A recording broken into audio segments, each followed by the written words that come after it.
Donc je vous le disais, c'est peut-être la principale information du jour, il se passe des choses à Bakhmout. Et Bakhmout, c'est quand même la plus longue et la plus sanglante bataille depuis le début de cette guerre. Et c'est même une forme de sensation parce que depuis des mois et des mois, il était acquis que l'armée russe étouffait Bakhmout, que l'armée ukrainienne n'était là que pour faire endurer des pertes à l'armée russe, mais qu'elle allait de façon inéluctable se retirer et notamment pour préparer, pour que ses forces se joignent à la préparation de la contre-offensive. C'était donné pour sûr, ou quasiment sûr. Et bien voilà que ces dernières heures, ou ces dernières 48 heures, c'est l'armée ukrainienne qui passe à la contre-attaque et qui regagne du terrain. Alors que se passe-t-il d'un point de vue militaire, peut-être d'un point de vue politique, parce que on ne peut pas faire le lien, ne pas faire le lien avec ce qui se passe du côté de Prigojine, qui menace de retirer ses troupes parce qu'il n'a pas assez de munitions et qu'il aurait peut-être fait. D'abord, examinons les faits. Et puis, qu'est-ce que ça signifie? Là, je voudrais vraiment vous entendre. Les faits, c'est aussi que plusieurs scènes saisissantes qui nous racontent cette contre-attaque ont été diffusées dernièrement. Voici les indispensables avec Justine Fraissinet. Bonsoir Justine. Bonsoir David, bonsoir à tous. Alors donc, quelle est cette contre-attaque? Est-elle significative? Eh bien d'abord, il faut bien avoir en tête ce qu'il se passe depuis des mois. Les Russes, et en particulier Wagner, ont lancé leur grande offensive sur Bakhmout le 1er août, il y a 8 mois. Et regardez ce qu'il s'est passé, comment peu à peu les forces russes ont progressé fin octobre. Elles étaient dans les faubourgs de la ville. On se disait déjà que la chute de Bakhmout était inéluctable. Fin janvier, les Russes ont encore progressé, vous allez le voir, par le nord et par le sud. Ils occupent 13% de la ville. Et regardez les positions au début du mois d'avril. Vous allez voir que la tenaille est en train de se refermer. Les Russes occupent alors les 2 tiers de la ville. Et ces tout derniers jours, la chute de Bakhmout semblait inéluctable. Les Russes, vous le voyez, occupaient alors 90% de la ville. Eh bien, tout a changé dans cette dynamique en quelques jours et même en quelques heures. Énorme surprise, vous le disiez, en dépit de ce que tous les stratèges militaires disaient. Non seulement les Ukrainiens ne reculent plus, mais en plus de cela, ils gagnent même du terrain en très peu de temps. Ils viennent de gagner 6 km² sur une ville qui en compte 41. Où ont-ils regagné ces positions? Eh bien, l'hypothèse privilégiée, c'est à cet endroit-là, ici, au sud-ouest de la ville, puisque c'est là que se trouvait la 72e brigade russe, dont les soldats, selon Evgeny Prigojine, avaient abandonné leur position.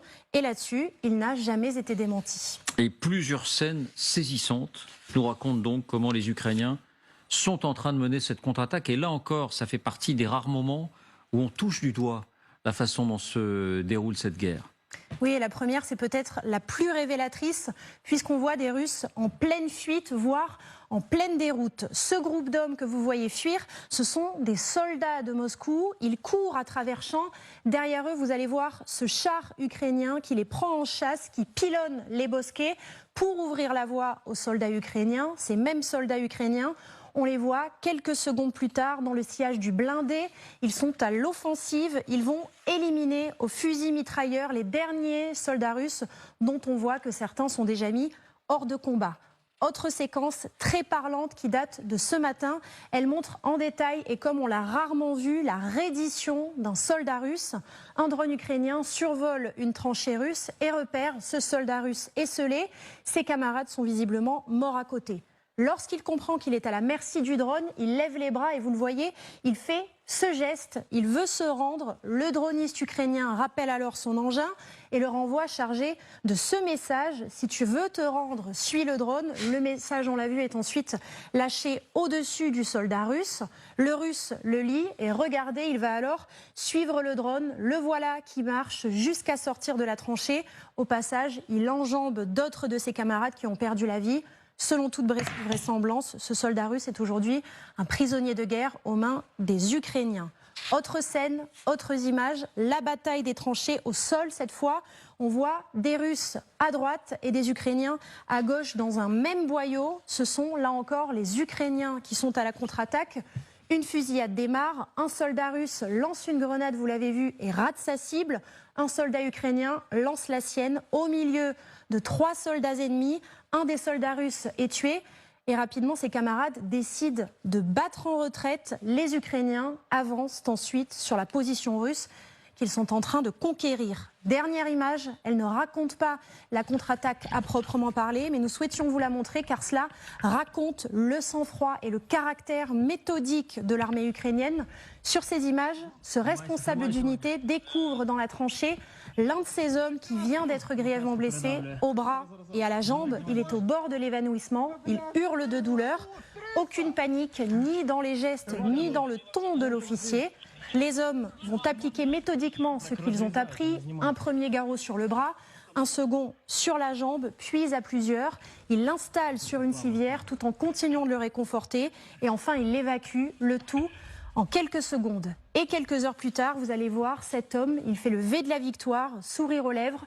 Il est à l'abri, il est soigné et personne n'a jamais songé à l'abandonner. Voilà, c'est très important aussi de voir comment ça se passe, ce qu'est la guerre, avec sa violence, mais aussi avec sa méthode, et de voir comment les Ukrainiens procèdent. Et là, c'est très rare, on a cette contre-attaque, les modalités, certains moments de cette contre-attaque sous les yeux. On voit comment elle se déroule et on a hâte de vous entendre là-dessus. Pierre, un dernier mot, Justine, parce qu'on ne peut pas s'empêcher de se poser la question, est-ce que ces contre-attaques sont liées à la crise interne, aux forces russes et aux intentions affichées par Prigojine de mettre l'arme au pied parce qu'il n'aurait pas les munitions suffisantes? Oui, effectivement, on ne peut pas s'empêcher de mettre en rapport cette contre-attaque avec les déclarations de Prigojine qui indique clairement depuis plusieurs jours qu'il va se retirer de ce combat s'il n'obtient pas de munitions.